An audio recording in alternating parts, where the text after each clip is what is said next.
Hello everyone, welcome to Studynetic. मैं हूं पूजा मेहता और यहाँ पर पढ़ रहे हैं हम क्लास 12 की company account. Issue of debenture के हम प्रैक्टिकल प्रॉब्लम्स के सॉल्यूशंस कर रहे हैं टीएस ग्रेवाल की बुक के। अभी तक क्वेश्चन नंबर 46 तक कर चुके हैं, आज क्वेश्चन नंबर 47 से करेंगे। कुछ बिजी चल रही थी इसलिए मैं वीडियो अपलोड नहीं कर पाई, लेकिन मैं 2 दिन में आपका ये चैप्टर एंड करा दूंगी। इसके बाद हम वॉल्यूम 3 की बुक को स्टार्ट कर देंगे। तो बिना देरी किए स्टार्ट करते हैं क्वेश्चन नंबर 47 से। वीडियोस यदि आपको अच्छे लग रहे हैं, मेरा पढ़ाने का तरीका अच्छा लग रहा है, तो चैनल को सब्सक्राइब ज़रूर करना, अपने फ्रेंड्स के साथ भी शेयर कर देना ताकि वो भी ये क्वेश्चंस कर सकें। चलिए हम क्वेश्चन पढ़ लेते हैं। क्या कह रहा है क्वेश्चन?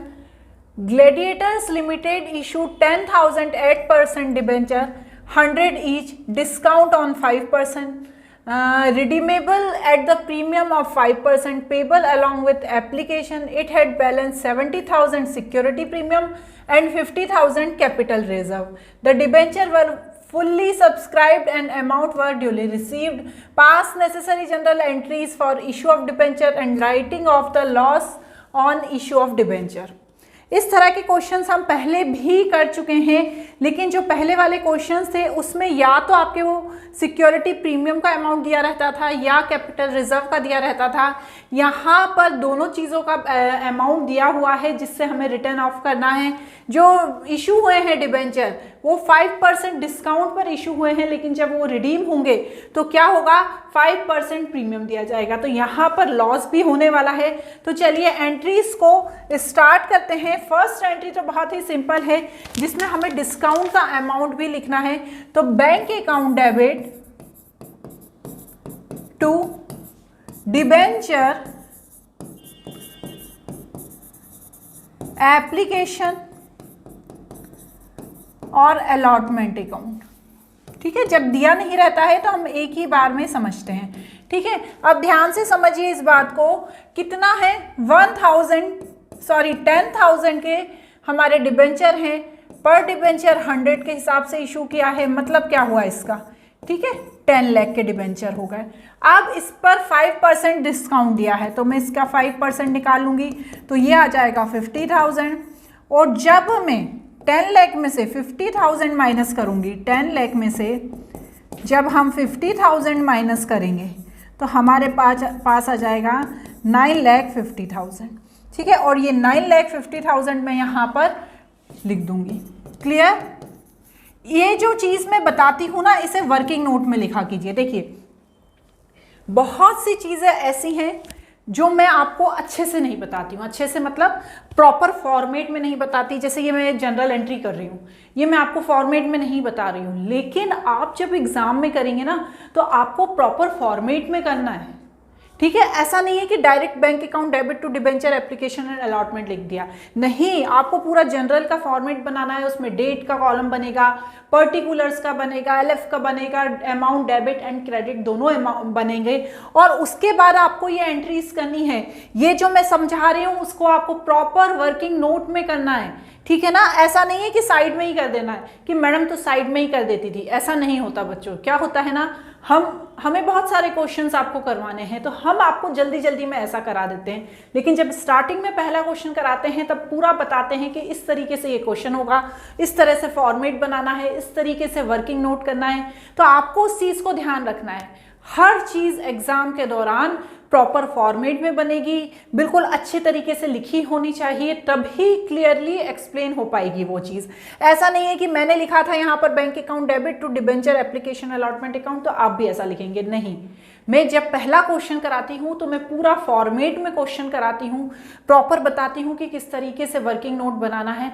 और फिर जब मैं आगे ये क्वेश्चन कराती हूँ तो क्योंकि मुझे जल्दी कराना रहता है तो मैं इस तरह से करा देती हूँ, लेकिन आपको पूरे फॉर्मेट में करना है। ठीक है, तो ये मेरा वर्किंग नोट 1 हो गया। इसको आप बाद में भी कर सकते हैं। ठीक है, अब ये मेरी फर्स्ट एंट्री है। नेक्स्ट जो एंट्री होगी वो होगी debenture application and allotment account debit, discount on issue of debenture. ठीक है, ये भी होगा क्योंकि डिस्काउंट पर इशू हुए। उसके बाद रिडीम पे क्या होगा? 5% प्रीमियम दिया जाएगा, तो हमें यहाँ पर लॉस हो जाएगा, loss on issue of debenture account debit to कितना परसेंट है, 8% डिबेंचर,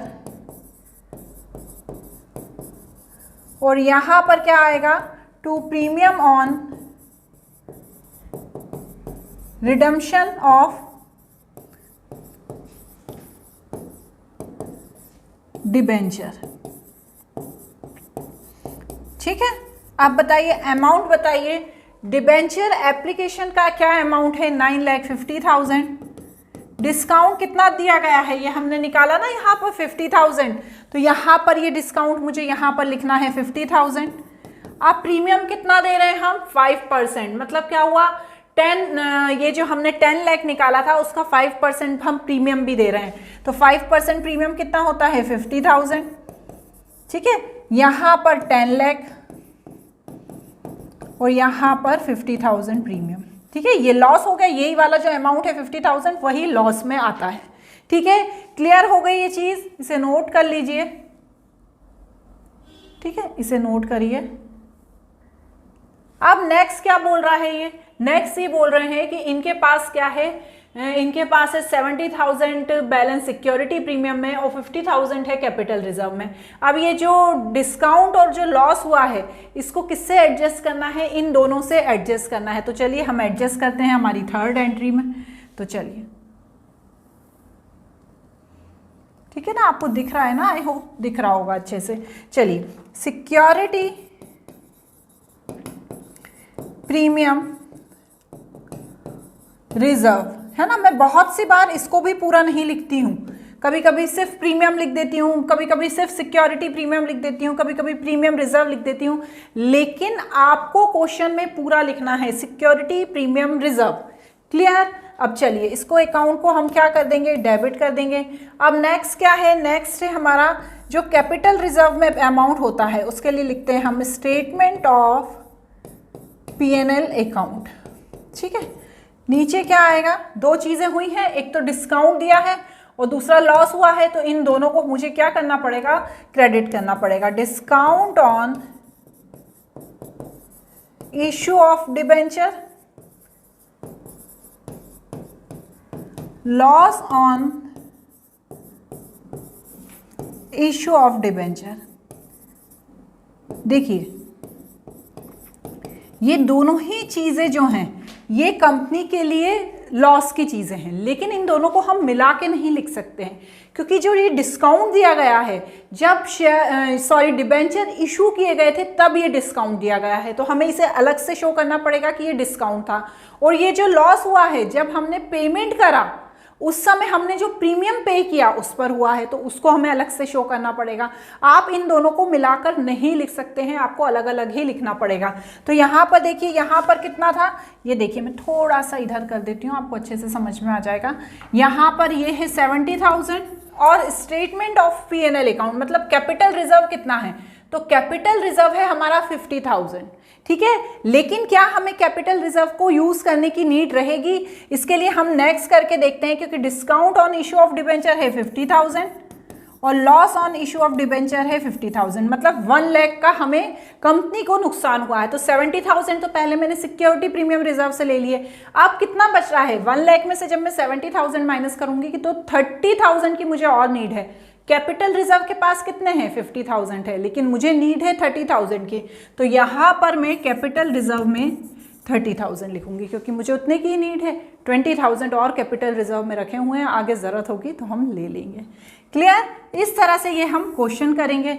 नेक्स्ट क्वेश्चन देख लेते हैं। जो नेक्स्ट क्वेश्चन क्या कह रहा है, क्वेश्चन नंबर 48 पढ़िए। Sujata limited invited application for issuing 50,000 9% debenture of 100 each at the discount of 10%, redeemable at the par. ठीक है, अब एट द पार क्या होता है, आज थोड़ा सा आपका ज़्यादा समय ले रही हूँ एक एक क्वेश्चन में। देखिए 100 का डिबेंचर है, क्योंकि बहुत सारे बच्चे हैं ना मुझसे कमेंट बॉक्स में पूछने हैं कि एट पार क्या है। डिबेंचर कितने का है? 100 का। मतलब जब वो पैसा मांग रही थी पब्लिक से, कौन कंपनी, डिबेंचर का लोन के रूप में, तो उसने 100 रुपीज़ का डिबेंचर का प्राइस रखा था। अब वो या तो ऐसा करती है जब इशू करती है, जब वो डिसाइड करती है ना, तब की बात ये है कि उसने 100 रुपीज़ डिसाइड किया था। अब जब वो इशू कर रही है तो या तो वो 100 के शेयर डिस्काउंट पर 95 में भी इशू कर सकती है, या प्रीमियम पर 105 में भी इशू कर सकती है, या एट पार पर, मतलब जो 100 उसका प्राइस है उसी पर इशू कर सकती है। तो इस कंडीशन को कहेंगे हम डिस्काउंट, इसको कहेंगे हम प्रीमियम, और इसको कहेंगे सेम प्राइस, मतलब फेस वैल्यू भी कहते हैं इसको, ओरिजिनल वैल्यू भी कहते हैं। ठीक है, मतलब जो डिबेंचर का प्राइस था, जो डिसाइड हुआ था, उसी पर इन्होंने क्या कर दिया है? इशू कर दिया है। तो जब आपको बोलते हैं ना कि एट पार, जैसे इस क्वेश्चन में दे दिया एट पार, मतलब 100 का डिबेंचर था और 100 में ही इशू कर दिया, तो कंफ्यूज होने की कोई नीड नहीं है। यहाँ पर इशू किया था 10% डिस्काउंट पे, जब हम रिडीम करेंगे, मतलब जब हम उन्हें चुकाएंगे लोन, तो 100 पर शेयर के हिसाब से उन्हें लोन चुकाएंगे। क्लियर? ये चीज़ क्लियर हो गई? चलिए, ये तो मैंने आपको समझाने के हिसाब से कर दी थी। अब हम क्या करते हैं, अब हम इसकी जनरल एंट्री करते हैं। मैंने पढ़ रही थी क्या मैं? चलिए कंप्लीट पढ़ देते हैं। The debenture were fully subscribed and all money was duly received. The company had balance 3 lakh security premium which is decided to use return of the discount or loss on issue of debenture. It is also decided to return of remaining discount of issue of debenture in the first year. समझ रहे हैं? जैसे हमने अभी ये question किया था, इसमें हमारे पास 30,000 ही हमने क्या किया था? सिक्योरिटी प्रीमियम यूज़ किया था। अभी हमारे पास 20,000 बचा था। तो यदि इसमें भी ऐसा लिखा होता कि हम अगले साल यूज़ करेंगे, तो बचा हुआ हम अगले साल कर लेते। अब हम इस क्वेश्चन में देखते हैं कि कुछ बच रहा है क्या। यदि बचेगा तो हम उसे फर्स्ट ईयर में यूज़ कर लेंगे। तो चलिए, सबसे पहले मैं इसकी एंट्री करती हूँ। डिस्काउंट पर इशू हुए हैं, तो bank account debit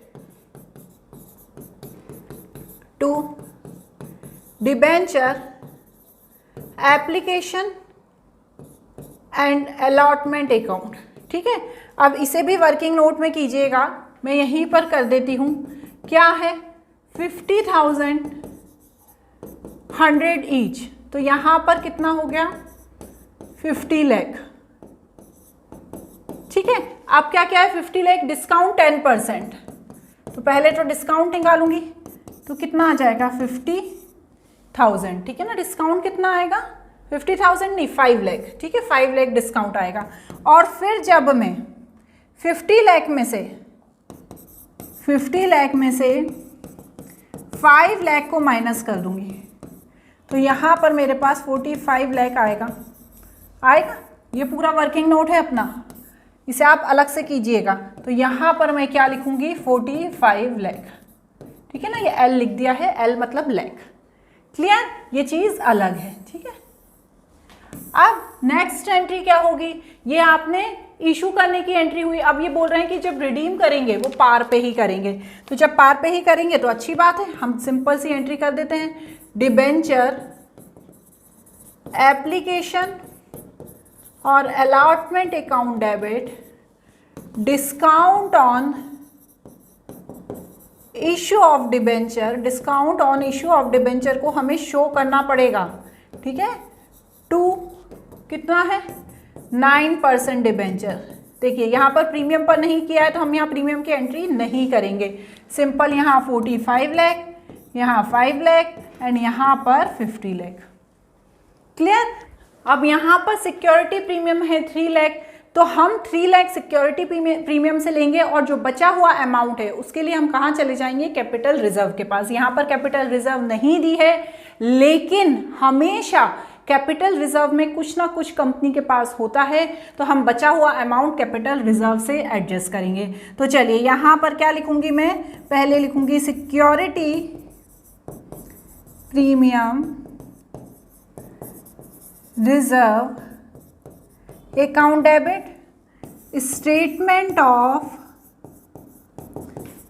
P&L account and 2 discount on issue of debenture, ठीक है ना, सिर्फ यहाँ पर यही आएगा क्योंकि लॉस तो हुआ ही नहीं है, क्योंकि प्रीमियम दिया ही नहीं है इन्होंने, तो सिर्फ डिस्काउंट को ही एडजस्ट करना है। 5 लाख का डिस्काउंट दिया है, 3 लाख सिक्योरिटी प्रीमियम है और बचा हुआ 2 लाख किससे ले लेंगे, हम कैपिटल रिजर्व से ले लेंगे। क्लियर, समझ में आ गई ये बात। अब चलिए क्वेश्चन नंबर 49 को देखते हैं, क्या कह रहा है 49 नंबर। ऑन 1 जनवरी 2018 Raha limited issued 6008% debenture of nominal face value. अभी मैंने क्या बताया था आपको, at par, same price, nominal value, face value, nominal का वर्ड नहीं यूज किया था पर इसे नॉमिनल भी कहते हैं, पार पर, फेस वैल्यू पर, नॉमिनल वैल्यू पर, ये सब क्या है, जो डिसाइड हुआ है, जैसे यहाँ पे क्या डिसाइड हुआ है 100, तो 100 पर ही क्या किए हैं इन्होंने, इशू किए हैं, ठीक है ना। 8% debenture, nominal face value 100 and redeem करते समय 5% डिस्काउंट देंगे। पिछले क्वेश्चन में क्या था, रिडीम करते समय एट पार पे, मतलब जो फेस वैल्यू थी उसी पर इन्होंने रिडीम कर दिए थे और जब इशू किए थे तब डिस्काउंट दिया था, लेकिन यहाँ पर जब इशू किए हैं तो सेम वैल्यू पे इशू कर दिए हैं, जो डिबेंचर का प्राइस था उसी पर इशू कर दिए हैं, लेकिन जब रिडीम करेंगे तो 5% प्रीमियम देंगे और जो प्रीमियम का जो उन्होंने देने की बात कही है वो 5 साल, 10 साल, 15 साल में दिया जाएगा। It has to be 10,000 security premium, ठीक है, प्रीमियम 10,000 का ही है इनके पास और प्रीमियम सिक्योरिटी प्रीमियम 10,000 का है और प्रीमियम देने की बात कर रहे हैं 5%। तो चलिए देखते हैं कैसे देते हैं ये। तो चलिए सबसे पहले एंट्री कौन सी होगी, सबसे पहले एंट्री होगी बैंक अकाउंट की, ठीक है। तो चलिए मेरे साथ कीजिए, bank account debit to debenture application and allotment account, ठीक है। तो यहाँ पर पार पर ही है तो 6,000 इंटू क्या कर देंगे हम 100, तो चलिए 6,000 इंटू 100 मीन्स क्या हो गया 6 लाख। क्लियर। अब नेक्स्ट क्या दिया है, ये बोल रहे हैं कि प्रीमियम पर इन्होंने देने की बात करी है, तो हम क्या करेंगे, debenture application and allotment account debit. अब जब प्रीमियम देंगे तो लॉस भी होगा, loss on issue of debenture 8% debenture account and premium on issue of debenture account. चलिए तो यहाँ पर कितना दिया है 5% प्रीमियम, तो 100 का 5% कितना हो गया 5, तो यहाँ पर मैं प्रीमियम दूंगी कितना 6,000 का 5, तो यहाँ पर मेरे पास आ गया 30,000, ठीक है, और यही 30,000 मेरे premium on issue of debenture में आ गया और यहाँ पर 6 लाख आ गया। क्लियर हुआ, क्योंकि क्या है 6 लाख एट पार, मतलब नॉमिनल या फेस वैल्यू पर ही इशू हुए थे। चलिए अब इसकी नेक्स्ट एंट्री हो करते हैं, क्योंकि इनके पास प्रीमियम सिर्फ है 10,000 और इनको लॉस हो गया है 30,000 का, तो यहाँ पर सिक्योरिटी प्रीमियम रिजर्व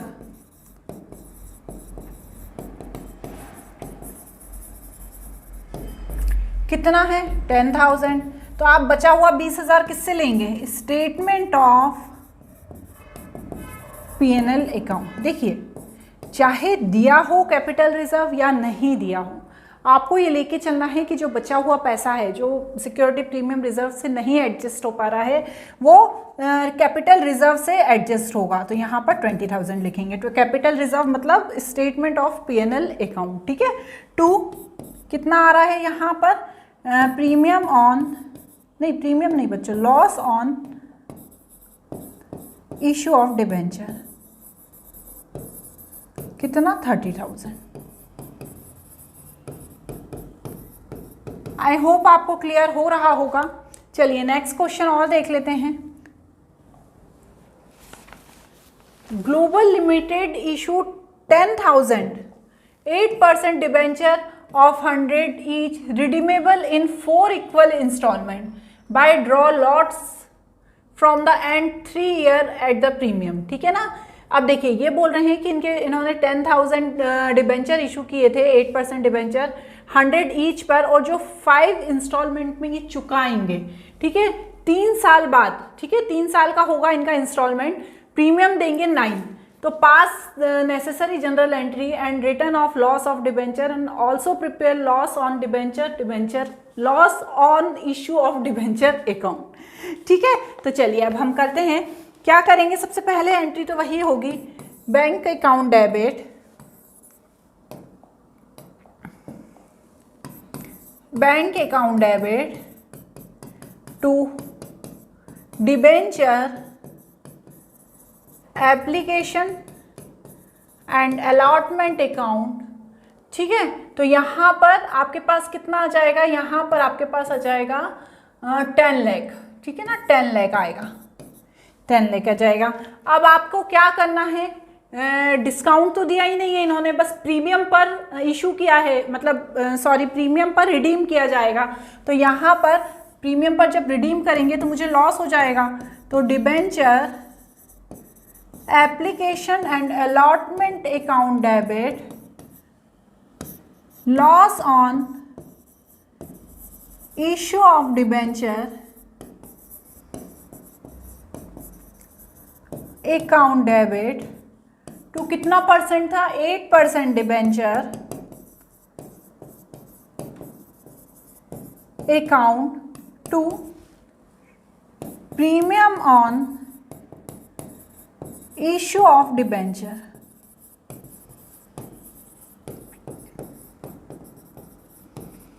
ठीक है, अब देखिए यहां पर तो 10 लाख आ ही जाएगा दोनों जगह, ये चीज तो आपको समझ में आ गई ना। अब लॉस कैसे होगा, 9 के हिसाब से।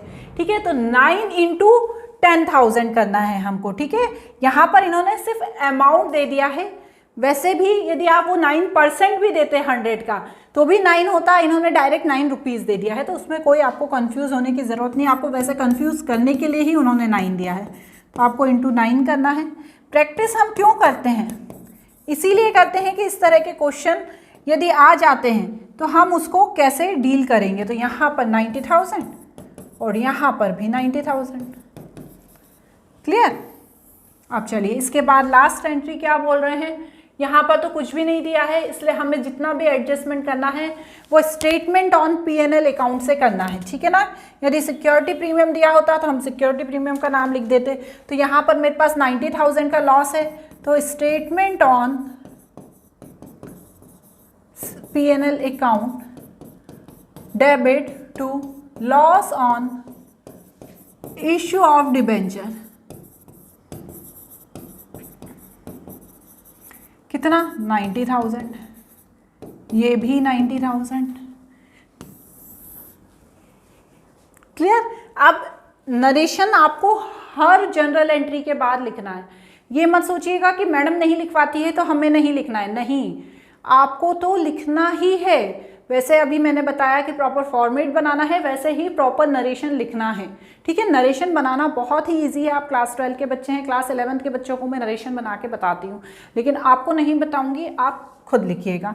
चलिए अब यहाँ पर एक चीज़ और बोल रहे हैं, क्या बोल रहे हैं आपसे, यहाँ पर ये लोग बोल रहे हैं कि आपको अकाउंट बनाना है। कौन सा अकाउंट बनाना है, loss on issue of debenture का अकाउंट बनाना है। तो चलिए हम loss on issue of debenture का अकाउंट बना लेते हैं। ठीक है ना, 4 कॉलम बन जाएंगे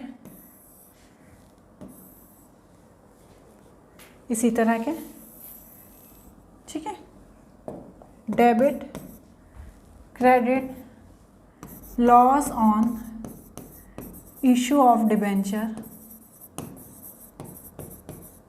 ठीक है, आपको पता ही है ना यहाँ पे क्या लिखते हैं, यहाँ पे लिखते हैं पर्टिकुलर्स अमाउंट, पर्टिकुलर्स अमाउंट। ठीक है, इसमें मैंने पूरा बता दिया। अब हो सकता है कि मैं डायरेक्ट ही लिख देती, तो क्या आप भी एग्जाम में डायरेक्ट लिखेंगे, नहीं, आपको प्रॉपर तरीके से उसको करना है। ठीक है, तो देखिए अब सिंपल है, हम क्या बना रहे हैं यहाँ पर, loss on issue of debenture account. तो जहाँ जहाँ पे जैसे ये है loss on issue of debenture, तो बाय वाला कहाँ आ जाता है, क्रेडिट में। तो यहाँ पर मैं लिख दूंगी स्टेटमेंट ऑन स्टेटमेंट ऑन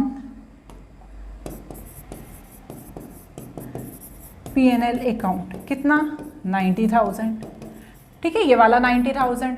अब यहाँ पर मेरा कहाँ है लॉस ऑन डिबेंचर, यहाँ पर मेरा है डेबिट में, तो यहाँ पर मुझे क्रेडिट में क्या लिखना पड़ेगा, premium on issue of debenture. तो इसे मैं कहाँ पर लिख दूंगी, टू प्रीमियम ऑन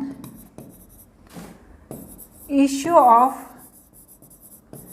डिबेंचर, और अमाउंट कितना आएगा 90,000। तो बस इन दोनों को बराबर कर दीजिए, 90,000, यहाँ पर भी 90,000, ठीक है ना। ये चीज़ तो बहुत बेसिक चीज़ें हैं, आप बहुत शुरू से पढ़ रहे हैं, आपको आती ही होगी।